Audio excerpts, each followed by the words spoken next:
Então, a gente, no capítulo 27, falou sobre a segunda Revolução Industrial, né? A segunda Revolução Industrial que aconteceu na metade do século XIX, lá na Inglaterra, e não só na Inglaterra, mas em outros países da Europa e até mesmo fora da Europa. E se a primeira Revolução Industrial ela já causou, né, um impacto muito grande no setor produtivo, no setor do comércio e tal, a segunda ela gerou um impacto muito maior, porque é a segunda revolução industrial que você vai ter o uso de energia, de mecanismos para produção de energia, como a eletricidade, a energia elétrica, né? E o petróleo. O petróleo já era conhecido pelo homem desde a antiguidade, mas é só no século XIX que se aprende a produzir energia a partir do petróleo. Então, a segunda revolução industrial, a partir da energia elétrica, a partir do petróleo e a partir também do aço, né, ela conseguiu alterar o modo como o homem produzia as coisas de forma muito profunda e fez com que os países passassem a produzir muito mais do que eles pudessem consumir, né? Se nós voltarmos à memória e lembrarmos de como foi a vinda da família real portuguesa para o Brasil, a gente vai ver que isso foi lá no iníciozinho do século XIX. Então foi num período assim, de transição da primeira para a segunda Revolução Industrial. A gente vai lembrar que quem ajudou, entre aspas, né, a família real a vir para cá foi a Inglaterra. E ela fez isso por quê? Porque ela já estava, no início do século XIX, produzindo muito mais coisas do que ela sozinha pudesse consumir, né? Aliás, do que a Europa inteira pudesse consumir. Mas a questão que dificultava o comércio inglês na Europa era o bloqueio continental. Então, o que eles fizeram? Eles quiseram ajudar a família real a vir para cá para desaguar aqui no Brasil as mercadorias que eles não estavam vendendo na Europa. Professor, mas por que você está falando isso se a gente vai falar sobre o imperialismo na África? Né? Porque é justamente esse desenvolvimento econômico, produtivo, né, comercial, que os países europeus, sobretudo Inglaterra, França e depois a Alemanha, né, vão fazer, vão passar, né, por esse processo, que vai dar a esses países a condição deles buscarem dominar outros territórios na África e na Ásia, né, em busca de matéria-prima e mercado consumidor. Tá? Basicamente, esses os dois principais interesses das potências imperialistas europeias. E o que é uma potência imperialista? É um país que passou por um desenvolvimento econômico, comercial, né, notável, e que, por isso, passou a produzir mais do que precisa consumir, né, e, consequentemente, acaba necessitando de mercados consumidores, de mais gente para consumir e de mais gente e de mais territórios também para produzir matéria-prima, né? Então, quando eu falo de potências imperialistas europeias, eu estou falando de Inglaterra, principalmente, depois da França e também depois da Alemanha, a partir de 1870, né? Porque foram esses os principais países que desenvolveram a sua indústria ao longo do século XIX. E ao desenvolverem a sua indústria, ao desenvolverem, né, ao fazerem a Revolução Industrial, esses países eles passaram a ter a necessidade basicamente dessas duas coisas que eu já falei, de conseguir matéria-prima e mercado consumidor, mas não é só isso. Eles também queriam outras coisas, como por exemplo escoar um pouco da população europeia para a África e a Ásia, para as suas colônias, né? Porque tinha muita gente lá na França, muita gente na Inglaterra. Aliás, a gente já viu que a Revolução Industrial ela foi precedida, no caso inglês, por um avanço nos modos de produção de alimento, né? A produção agrícola aumentou e isso gerou um aumento populacional, principalmente no caso da Inglaterra. E aí esse excesso de pessoas, principalmente na medida em que a segunda revolução industrial ela aumentou o processo de mecanização das fábricas, né? E isso aumentou o desemprego, né? Então tinha muita gente na Inglaterra e na França de braços cruzados, né? E aí essas pessoas de braços cruzados acabavam sendo como é que eu posso dizer, aí, uma espécie de perigo, porque podiam fazer revolução, podiam fazer greves, enfim, podiam, greves não, né, porque não estavam trabalhando, né, mas assim, podiam representar ameaças para o governo, né, inclusive a burguesia inglesa, na segunda Revolução Industrial, ela mesma que incentivou bastante o processo de colonização da África e da Ásia, justamente porque ela percebeu que era necessário mandar um pouco dos ingleses desempregados ou subempregados na Inglaterra para outras áreas na África e na Ásia, para outros territórios fora da Inglaterra, a fim de diminuir as tensões sociais dentro da Inglaterra. Então, por isso, também, não só em busca de matéria-prima e mercado consumidor, a Inglaterra vai, ao longo do século XIX, incentivar, patrocinar, estimular e atuar diretamente, inclusive, com o Estado, atuando, no sentido de conquistar territórios na África e na Ásia para colonizar. Numa época em que o Brasil já estava independente, numa época em que a América praticamente toda já estava independente. Aliás, a gente já viu que o processo de independência da América Latina, no geral, é no início do século XIX, a partir aí de 1808. E foi justamente no século XIX, principalmente a partir da segunda metade do século, a partir de 1850, que aí é o auge da segunda Revolução Industrial, e esses países que passaram pela Revolução Industrial, como Inglaterra e França, passaram a produzir tanto que precisavam de novos mercados consumidores e de novos mercados fornecedores de matéria-prima. Mas como, se eles acabaram de perder as suas colônias aqui na América? Se a América Latina já tinha ficado quase toda ela independente, inclusive os Estados Unidos apoiavam a independência e a não interferência da Europa aqui na América Latina. Então, o interesse, a partir do século XIX, dos países europeus vai ser África e Ásia. Aí agora a gente vai falar do caso da África, ok? Então vamos dar uma lida aí, para a gente ver, inclusive, como se deu a colonização da África e da Ásia, diferenciando essa colonização da colonização europeia aqui da América no século XV e XVI. Em que difere essa colonização? Aliás, o mais correto não seria falar em colonização, ou colonialismo, melhor dizendo. O conceito mais correto para se tratar dessa ocupação aí da África e da Ásia pelos países europeus não é nem falar em colonialismo, é falar em neocolonialismo, porque é um novo colonialismo, não é mais aquele colonialismo lá do século XV e XVI, não. Esse novo colonialismo é um colonialismo inserido naquele contexto de Revolução Industrial, naquele contexto que a gente viu lá do capítulo 27 dos países ricos, industrializados, que precisam de matéria-prima e mercado consumidor, mas também precisam escoar um pouco da sua população, enfim. E um outro detalhe é que esse neocolonialismo do século XIX, da segunda Revolução Industrial, ele vai ser muito marcado por um ideal que a gente chama de ideal civilizatório. Isso está escrito, inclusive, na página 41, a gente vai ler já já. Acho que não vai dar tempo da gente chegar lá hoje. Mas, enfim, o que era essa missão civilizatória? Era a ideia que os europeus tinham, e essa ideia foi construída ao longo também do século XIX, principalmente por conta das análises que muitos, entre aspas, cientistas sociais fizeram da sociedade a partir da análise e do método de Darwin. O erro que deu, o problema que deu foi o seguinte: muitas pessoas que estavam querendo entender a sociedade, elas tentaram pegar o critério de Darwin, aquele princípio lá de que os seres vivos evoluem, e eles tentaram aplicar aquele método do darwinismo na sociedade, gerando o que a gente chama de darwinismo social.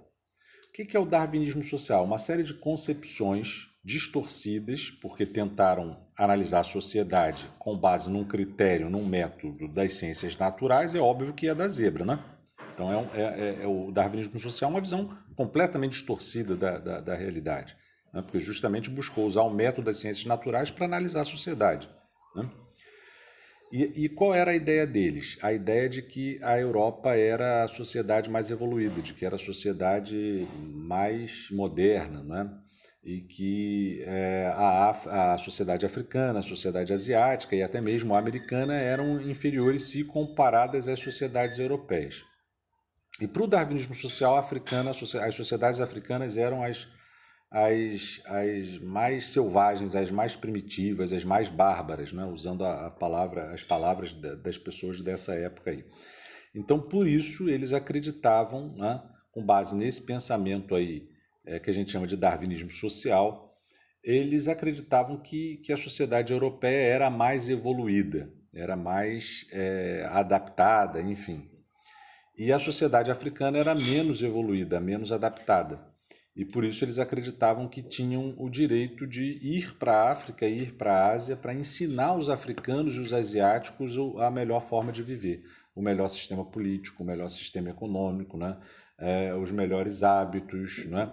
Então, assim, esse neocolonialismo do século XIX, ele, diferente do colonialismo do século XV e XVI, ele é marcado por um ideal civilizatório, pela ideia, né, que se pressupunha científica, né? Eles achavam que isso tinha base na ciência, né? Ficou comprovado que não tem base alguma essa ideia de que as sociedades são diferentes, ou de que os homens são diferentes, né? Ou de que as raças são diferentes. Aliás, o conceito de raça já é tido como ultrapassado, né?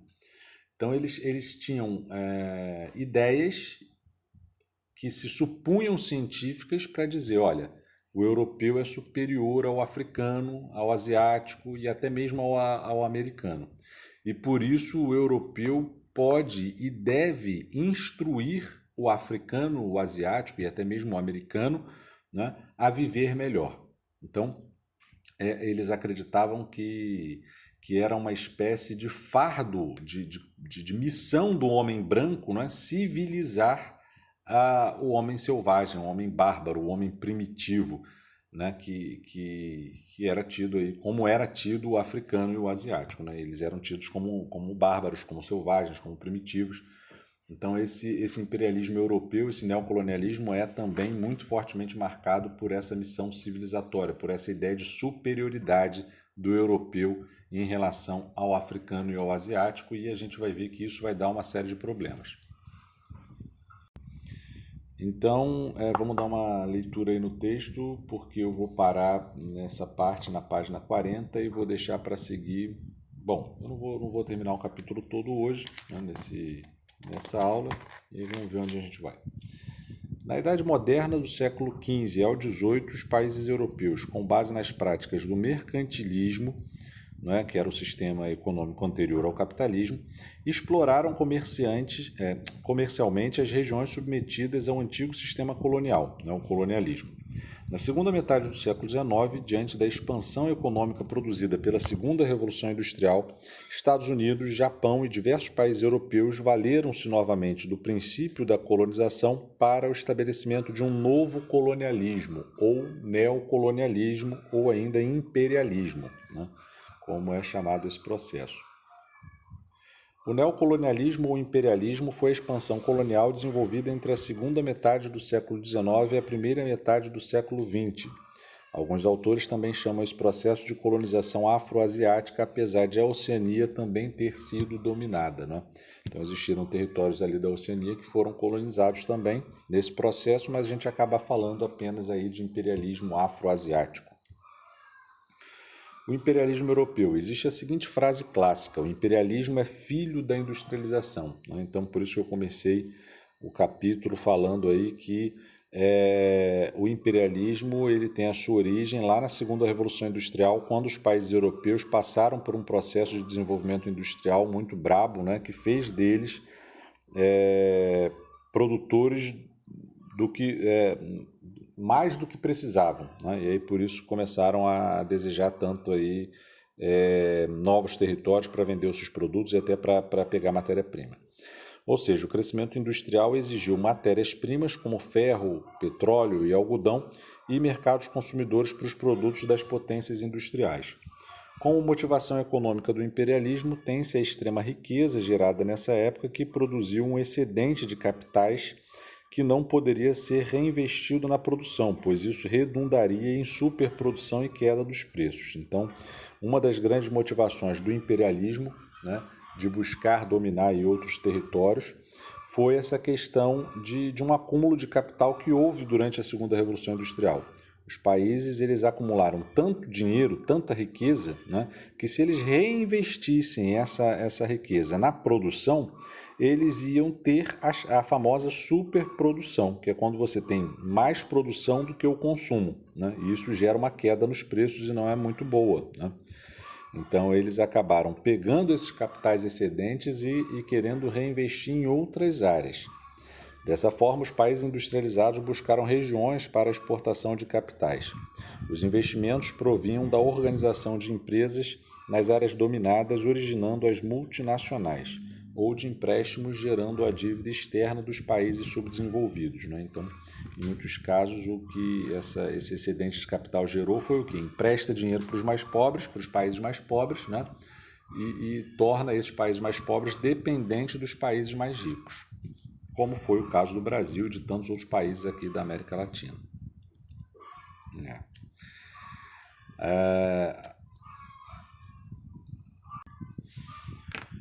Então, a urbanização e a melhoria nas condições de saúde e higiene permitiram o crescimento demográfico nos países desenvolvidos. Então, eu já havia até comentado isso, né, que no caso da Inglaterra, antes de acontecer a Revolução Industrial, eles já haviam passado por um processo de modernização do sistema produtivo. Isso gerou uma maior produção e um aumento populacional, né? Mas em muitos casos o que aconteceu foi o seguinte: a partir do momento em que houve a Revolução Industrial, houve melhor saneamento básico, né? Houve um melhor cuidado com a saúde, principalmente na segunda Revolução Industrial, onde a indústria farmacêutica teve avanços notáveis.